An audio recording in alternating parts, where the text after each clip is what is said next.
ওরে আমার সোনার ডলারে, এই দেখো কি সুন্দর একটা জামা কিনেছি, দেখো। সত্যি তো খুব সুন্দর। কত দাম নিচ্ছে? যদি বলি 2200, তাহলে তো আমার গোষ্ঠীর ষষ্ঠী পুজো করে দেবে। এই 200 টাকা নিয়েছে, 200 টাকা মাত্র। এই না, তাহলে তুমি 200 টাকা রাখো, এটা আমি আমার ভাইয়ের জন্য নিয়ে নিলাম। তুমি মা 1 থেকে 50 এর মধ্যে যে কোনো একটা নাম্বার কাও তো। 5। তার মানে এই 5 দিন তুমি কোনো কাজ করবে না, তোমার সব কাজ আমি একা করব, তুমি রেস্ট নিবা। মা তুই আমার আরেকটা বার সুযোগ দে মা। আরে আমার মা আমার দিয়ে কোনো কাজ করাতে চায় না, এইজন্য মা তো কষ্ট পাইতেছে। আচ্ছা মা 1 থেকে 50 এর মধ্যে একটা নাম্বার বলো তো। 50 50 50 50।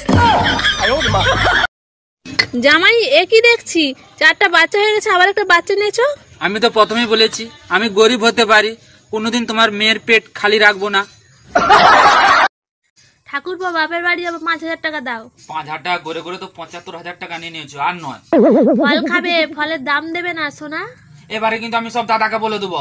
আরে তোমার দাদার আমি করেই তো প্ল্যানটা বানিয়েছি।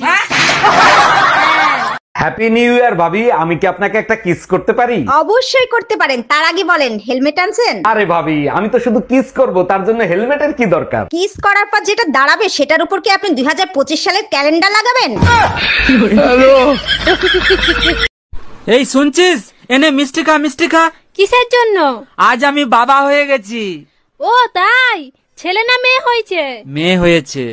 আজ আমি খুব খুশি, 2 বছর পর ঘর যাচ্ছি। কি? হ্যাঁ।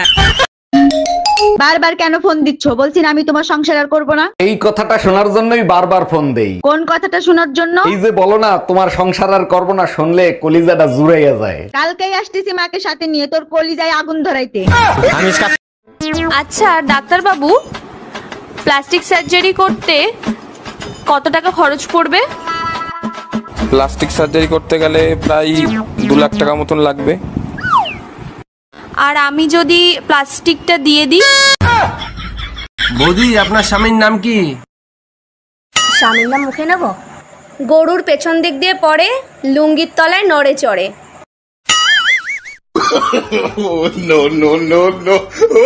ও গোবর্ধন। বিয়ের আগে তুমি আমাকে বলতে তুমি আমার চাঁদ সুন্দরী, তোমাকে চাঁদের মতো দেখতে লাগে, এখন বলো না কেন? বিয়ের আগে চাঁদে লোক যাইতো না, এখন যাওয়া দরছে। চাঁদ যদি কোনোভাবে জানতে পারে তোদের সাথে চাঁদের তুলনা করি, তাহলে চাঁদ ওইখান থেকে লাফ দিয়ে পৃথিবীতে আত্মহত্যা করবে। তোর সংসার নেই, তুই থাক, গেলাম আমি বাপের বাড়ি। যাও, কিন্তু যাওয়ার আগে সুমন ফকিরের 600 টাকা দিয়ে যাইও। কিসের টাকা? আমি তো তার কাছ থেকে কোনো টাকা ধার আনি নাই। তোমার জন্য একটা তাবিজ আনছিলাম, বলছিল তাবিজে কাজ করলে টাকা দিয়েন। কি তুই আমারে তাবিজ করছিলি? বৌমা, ভাসুর হয়ে আমি একটা কথা বলছি, কিছু মনে করনি।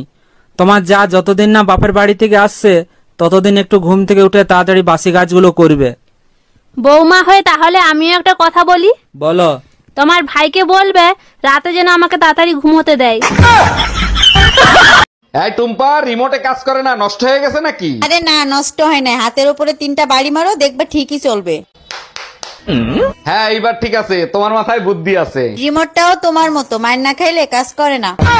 আসসালামু আলাইকুম আম্মাজান, শ্বশুর আব্বা কোথায়? তার সাথে আমার কিছু কথা আছে। ওয়ালাইকুম আসসালাম জামাই, কি কথা বলতে চাও? তুমি আমাকে বলতে পারো। মশার বিচার ডেঙ্গুর কাছে দিয়ে কোনো লাভ আছে? আপনি শ্বশুর আব্বারে ডাইকে দেন। তোমারে জামাই আমার মাইয়া খালি খালি পিটায় না, তোমার খাসলতের কারণে পিটায়।